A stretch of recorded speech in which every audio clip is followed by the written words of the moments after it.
We've already heard from Nike, and we know that they're doubling down on their new woke spokesperson, if that's what we want to call it, trans spokesperson. Realistically, okay, just hopping on the Dylan Mulvaney bandwagon, and to be completely fair, if Dylan's the one that's pulling it, don't know how far it's going to go. It's a very slight individual. But Bud Light, on the other hand, I've been looking constantly, and apparently other people have as well, to see if they're going to be backing up their decision. Now, there's been some parody, and there's been some satire, different articles that say that, oh, Bud Light fired their entire marketing department, but they're more relevant now than they probably have been since, I don't even know what marketing campaign. Like, everybody knows Bud Light, but nobody's been talking about it this much in a very, very long time. So now that it's up there, them being incredibly quiet on the subject is telling in and of itself. It's almost like they're all scattering around going, oh, fuck, this got way too big, way too quick. What are we going to do? Write it out until June when everybody else is doing it? Because, right, like they show here, like there's so many different memes that's like, yeah, oh, we're not going to support that woke beer anymore, or just make your passable jokes, or it's like, oh yeah, oh, so you got a spokesperson that's pretending to be a man endorsing a beer that's pretending to be a beer.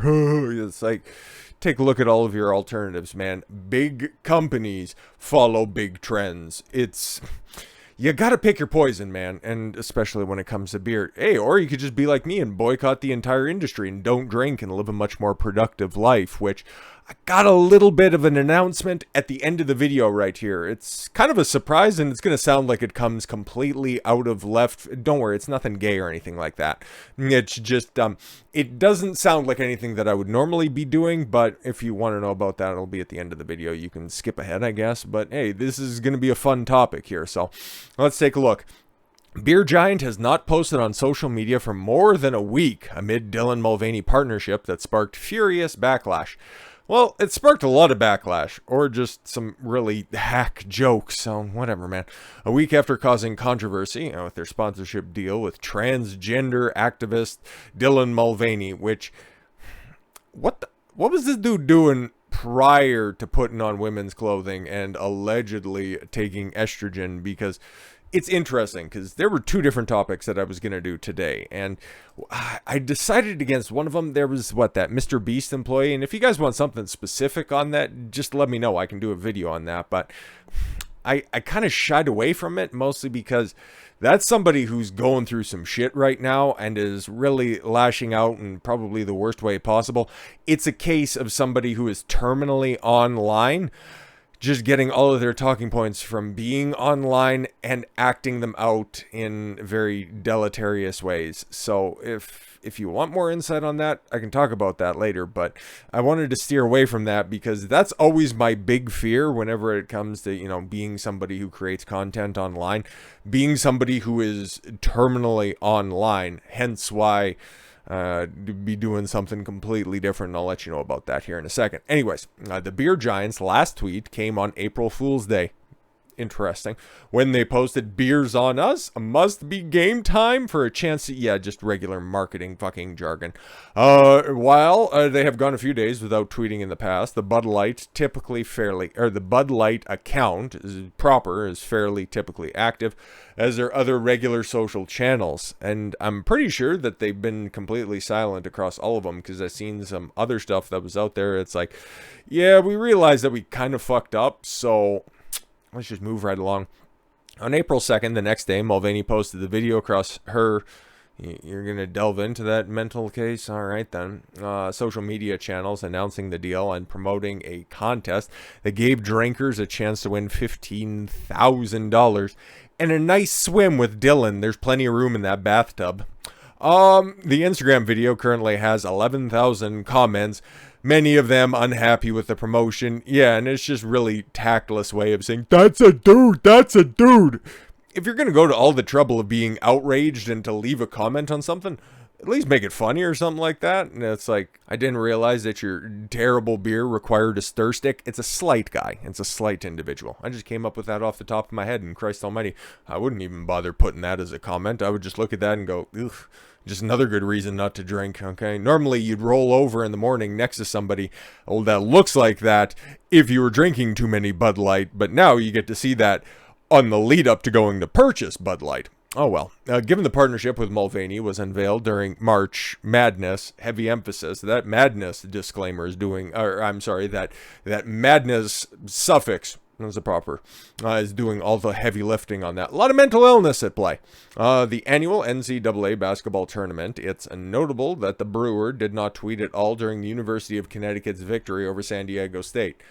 Yeah, that's normally a big time for just about everybody to say, congratulations, make sure that you celebrate with a Coors Light, or, well, that's what Brock Lesnar would do because Bud Light doesn't pay him anything, or Yingling, or, again, this is somebody who doesn't drink alcohol, never has and never will, just trying to remember. So, well, I guess you can have, it's just another dude with a wig turn up, and you guys can have some, just liquid libations. The famous beer also hasn't posted on their main Instagram feed since March 31st, or Facebook since the 30th. You're running a big business. You have a gigantic marketing budget. It's the 9th of April, for Christ's sakes. You haven't put anything out in over a week? That's a big old red flag. You guys obviously fucked up. But it's like, okay, all of the battles, and maybe the marketing doesn't really need to be happening because everybody's talking about it, right? And it's still trending time and time again. And yeah, it just basically boils down. And I found a couple of memes that actually like really summarize everything appropriately because, okay, it's got the soy jack against, the Chad No guy, but apparently says more in this one. But I did like this meme, okay? It was thought-provoking. It wasn't funny or anything like that. It was just, hey, it just harkens back to a earlier point in 2023, which is, well, we've gone through quite a few crazy years at this point in time, but on an individual basis, there has been more interesting topics pop up in the first quarter of 2023 than just like 2020's entire just big issue nonsense, 2021's persistent dread about how far the government is going to try to push you into doing stuff that isn't exactly the best thing for you. You know exactly what I mean. And then 2022 is just a shotgun of insanity. But this one right here, okay, so you right-wingers are such snowflakes. See them trying to co-opt the term that is appropriate for them. But yeah, no, you guys are snowflakes when you have legitimate criticism. All right. Triggered over a beer can. Yeah, you literally threatened people over playing a Wizard video game 2 months ago. And that's for true, man. That Hogwarts Legacy shit, that was breaking records because J.K. Rowling is literally a transphobe and she hates women because trans women are women. They would go into smaller streamers' channels and spoil the game in the chat, and then also I think bullied somebody completely off of Twitch, but Twitch is a cesspool and should probably die. But the platform, not that streamer, okay? Hopefully everything's, turned around for them. But while Bud Light doesn't have anything to say about this at all whatsoever. Guess who is hitting back, though? In song form, Dylan Mulvaney hits back at the haters with a defiant song. I'd rather die than listen to this, but hey, we're here, and that's queer, so get used to it. After a week of controversy, trans influencer Dylan Mulvaney was sitting back, counting all of the money that he's made during this campaign. He's fired back at critics, hopefully with the assistance of something else, because I don't know exactly who Mulvaney could beat in a fight. Literally, like, this is a tiny hormone suppressed individual, but still has the dude shoulders, which is fucking hilarious, but whatever. The song felt fitting given the week. Broke out with the song. It's hard to see the light right now. Oh my god, please. Guys, everybody's attacking me. Link in description. My Cash App is Dylan the Transgrifter. Like, fucking Christ. Come on, man. Mulvaney wrote Friday night on TikTok alongside a video of herself singing the Stefan Sodenheim. How appropriate. No one is is alone. Oh, but it's hard to see the the light right now. No one is it's just fucking melodrama. Maybe he is a bitch. The performance was from an event she hosted at the Rainbow Room. Of course, you know. Yo, it must be tough when you're just out and loud and proud and the big gay. Okay, you can only frequent in big gay spaces because, yeah, the Rainbow Room has been known for being that way for a long time. It's like, can you only congregate in those places? Or maybe if you didn't make your one defining characteristic your sexuality, you could just operate in regular life and you couldn't be attacked for anything, because you could still be an effective spokesperson if you weren't being such an outlandish individual. Just saying. But then again, you wouldn't get any attention, so this is just the path of least resistance. Oh, you can just check your shame at the door, and the checks will cash completely and easily. Thank you all for making me feel so supported. And that's what's so bizarre about all this stuff. It's like people are calling this stuff out, and it's like, it's very interesting. The first thing that you go to, it's like, oh my god, I'm being attacked, and I'm not being affirmed every 25 fucking seconds. It's interesting, because they also say that they just want to be left alone, but then at the same time you constantly need to hold them up as perfect examples of how human beings should be in today's day and age. It makes zero sense. Oh well, this entire topic makes no fucking sense. Dressed Audrey Hepburn style in a black and a pink ball gown, you know, minus the whole dick thing, she spoke to the audience almost tearfully. Yeah, that's wonderful. Okay, and there's a shot from backstage or something like that. I don't know. Whether you're a parent or a child, keep children's name out your mouth. Or you're young, or you're old, or you're trans, or you're not. You can somebody needs to edit that speech next time. We are all just trying our best here, aren't we? Oh my, I didn't even know that's what was going to be in there. But yeah, see, it just harkens back to what I was saying at the just a few seconds ago. They just want to be left alone. We're people after all, but constantly, you know, we need to be reaffirmed. We need to be assured that we matter. No other group besides, you know, certain types of inflammatory women constantly need to have that stream of validation. The only thing that's mainlined more consistently on Mulvaney, well, you know, you can already do. I think the joke kind of sets itself and knocks itself out. Last week, Mulvaney's new ad campaign with Bud Light and Nike ruffled the feathers of critics from country stars Travis Tritt and Kid Rock. Which category would you put Kid Rock in when it comes to music? Less thought about the better. Maybe. Okay. Who tweeted a video of himself shooting a case of Bud Light. Yeah, sure, whatever. Okay, female Olympians. Yeah, that sentence makes absolutely no sense at all, because Caitlyn Jenner in a previous life, yeah, one of the most accomplished and one of the best athletes that the United States have ever put on the global stage. But as a woman, Caitlyn Jenner hasn't done shit except for kill somebody in a sports car and get away with it. Who said that Mulvaney's Nike sports bra endorsement is a shame to see such an iconic American company go so woke. This is an outrage. On Saturday, tennis legend Martina Navratilova, who was also canceled because she's a feminist, but not that type of feminist. It's like, oh, that sucks. You made the bed, now you gotta lie in it. You hang around with dorks. Well, that's the treatment that you get. Oh, well. I guess Nike couldn't find a female athlete to sell sports bras. Yeah, you know, take a look at the rest of their marketing campaigns, and it totally fucking makes sense. One of the best female tennis players of all time. Just, once again, reaffirming that women just aren't funny. It's a bra. Who cares who wears it? Bras are designed for a certain demographic of people. And normally when you're trying to market that to certain people, you're marketing to the group in general, okay? And if you're going to put a bra on a dude, that's going to tell the people that you're trying to attract, they don't want you, their apparent audience, to sign up for this nonsense. Okay, so it very much matters, especially, but this comes from one Twitter spurg.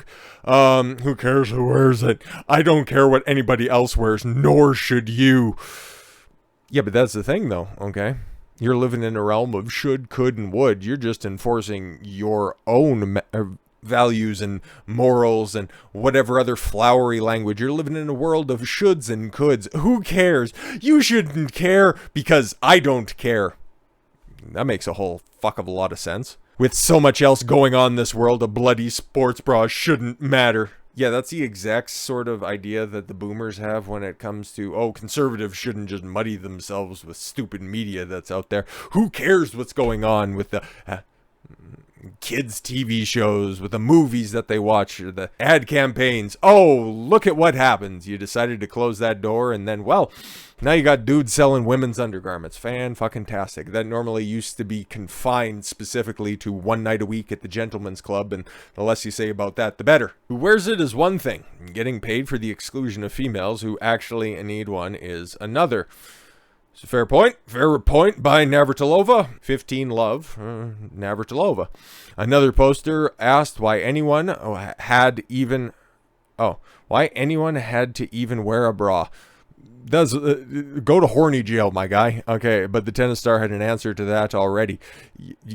When you're running around, your titties be bouncing, and you ain't need them slapping around.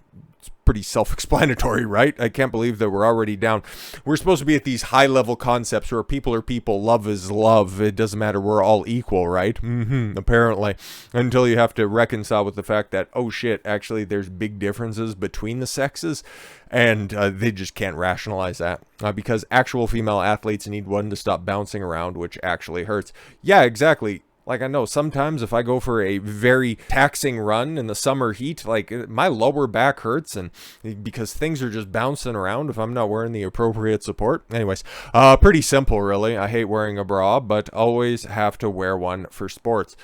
Yes, and is somebody who made a living by by telling people and showing people how to pick heavy things up and put them down. You don't need them getting in the way of picking up a barbell or doing a proper curl or even just doing upright rows. Like, okay, you need to have them strapped down and secured so you don't cause a scene and you don't injure yourself. But yeah, it just goes back and forth, back and forth. Okay, yeah. But this one right here is pretty good. Okay.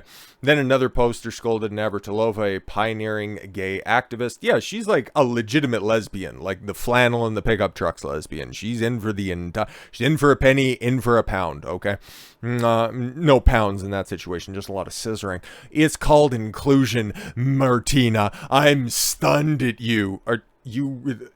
Again, these people don't realize that history starts before they were born. Like, they only understand the concept of the world in today's day and age. Like, they think that food comes from the grocery store and power comes from the wall.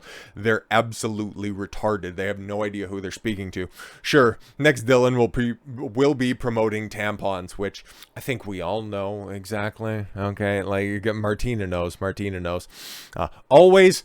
Hey, and look at that, Tampax. Exactly. Just in case, he has a exceptionally rough Saturday night and needs to, stop the bleeding from another hole. But like I said, end of the video right here. That's more than enough just in the easy tranny jokes. But I got something. I kind of made mention of it as well and alluded to it a bit. Okay. Normally on Sundays, or there's a couple of days a week, I like to batch record and do a whole bunch of, extra stuff to just put into the pause for a little while, make sure it gets monetized and that it's just ready to go. Some evergreen type content, some stuff that I can always just drag out of the back. Like, taking a look earlier today, there was some videos that, oh Lord have mercy, that might have been on and around the time that I still had Christmas decorations up. Like, it's April, for Christ's sakes, Don. Like, come on, let's just cycle out all of this old stuff. And trust me, we're getting through all of that. So I've got a back catalog that's already, stretching to, I think I'm good. I have 2 videos saved up for every day all the way up until the 24th of April. I like working. I like creating content, and today's one of those days where I don't really.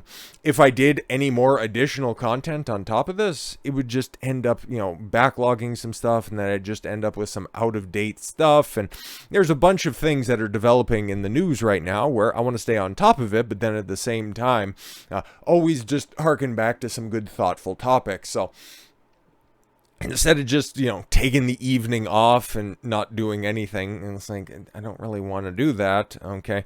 And also, yesterday, shout out to everybody who turned out for the streams, because they're so much fucking fun. Okay. And we had, like, between the two different platforms, streaming on Rumble, streaming on YouTube here, had record turnout for that. And that was, very big fun. Okay. Dunking on TradCons when it comes to just terrible dating advice. But I'm also thinking to myself, okay, I don't have that much work to do, but okay, so instead of not doing extra work like that, what can I do? Because I'm not just going to sit around, I'm not just going to do anything, I don't have any updates that I really need to do for the channel or anything like that. Might as well stream. And it's like, that's a interesting thought. What am I going to stream on? Well, how about some shit that's gonna sound like a Mad Lib here for a second, okay? I'm gonna do something that is completely off board, doesn't seem to make any sense at all whatsoever, and it's gonna be exclusively on Rumble, because if you take a look between the two streams from last night, okay? Take a look at the views, and you take a look at all of the other metrics that are on YouTube, and compare that directly to Rumble along the exact same time stream. Rumble's numbers through the roof, okay? And if I could show you guys, and I can't find them, but I seen them at the time when I pressed end on the stream when it comes to YouTube. Like, YouTube for the first, 20, 30 minutes, like, it was recommending the stream, and then it just, that bitch flatlined. So it's like, why am I even going to bother over there? So I'm just thinking, what's some stuff that I can do that the audience over on YouTube, the supporters that, you guys just rock with YouTube, and that's totally fine. Use it as a marketing device. Sorry, Dylan's, goofy ass faces on the stream. See if I can find something a little bit more appropriate and maybe a little bit more fun. That's a little bit better. How about that? But trust me, I'm going to be wrapping up very, very soon, because of course I'm going to be going live. See that? I'm going to be going live very, very shortly, exclusively on Rumble. It's not going to be a very long stream, and hell, it's not even going to be a very formal stream. I'm going to put a concert on in the background. I'm going to listen to like Sabaton's Great Tour in the background. That's why it's going to be exclusively on Rumble. It just needs some background noise. It's just going to be a chill hangout stream. And we're going to do a tier list. Like I said, this is going to sound completely fucking bonkers. Like Don's lost his mind. I want to run an experiment. And I just want to hang out with you guys, because that's the best thing about doing streams, okay? Like, it's a lot of fun. The time absolutely flies. Like, for me, when I take a look down at the screen at the bottom, whenever I'm recording content, it's like, holy shit, I've already been talking for, north of 20 minutes. And last night, when we were done looking through all of the videos that we had right there, it's like, holy fuck, it's already been 2.5 hours. That time just flies when that happens. So I want to just hop over, interact with anybody who turns out. And like I said, this is just a spur of the moment thing, exclusively on Rumble. I'll probably put a little shout out on the community tab over here on YouTube, just to say, hey, going to be going live for like an hour and a half, ranking all of the characters of Game of Thrones. Like I said, man, this sounds like the fuck, did that dude lost his mind? Maybe a little bit, but I also made mention of this, and I was watching Game of Thrones for the first time ever. It's like, okay, so what's all the, everybody was talking about this back when it was hot, and because it was hot, I just, didn't want to touch it with it. It's just it's my general demeanor when it comes to things that are popular. It's like, I'll check it out later. It's like just my natural contrarianness that's in there. So now that it was all done and dusted, and everybody's like, well, season 8 sucks. It's like, well, actually, season 7 sucks. 6 sucks, 5 is flumpy, most of 4 is, 3 is, I gotta give you that one, and then 2 and 1 are actually pretty good. So ranking all the characters, because I spent all the time watching the fucking show, might as well get some mileage out of it. So it's going to be a lot of fun, okay? I'm going to be ranking all of the characters, okay? It's, like I said, it's going to be chill as fuck. We're going to have a concert on in the background. I'm going to be, just shooting the shit. And because it's going to be exclusively over on Rumble, and because we've got to discuss, the Tits and Dragon show, we're going to get very colorful with our language, because it's going to be exclusively on Rumble. So I do hope that you decide to hop on over. I'll probably be going live just before 6 my time, so that would be 8 out east. yeah, I know that this kind of overlaps with a bunch of other big streams, so I anticipate absolutely nobody turning out, but that's totally fine at the end of the day. I don't really care. I don't do this for views. I just do this because, well, especially for that, it's just a little experiment. I just do this because, hey man, I want to give back to a community that has given me so much entertainment and so much value, so much knowledge as well. So if you guys just watch in the future, totally fine with that. But yes, setting the date, setting the time as well, because we're getting on this one. So yes, 8 o'clock out east. What would that be? 5 in the west, and then that would be 7 in the central. Yeah, so just a little bit before 6, probably like 5:30, just quarter to. And I know that steps over, I think, what Salty Cracker streams at that time. So again, I anticipate 0 people turning out, but if you do, I'd really appreciate it. It's just going to be big chill stream on that one. And yeah, come listen to some cool tunes, and we'll talk about tits and dragons and fire and blood and incest. It'll be fun as a motherfucker. So with all that said, thank you all very much for the gift of your time. I've been Don Consuelo. I want you to follow your gut and get after it. Take care, everyone.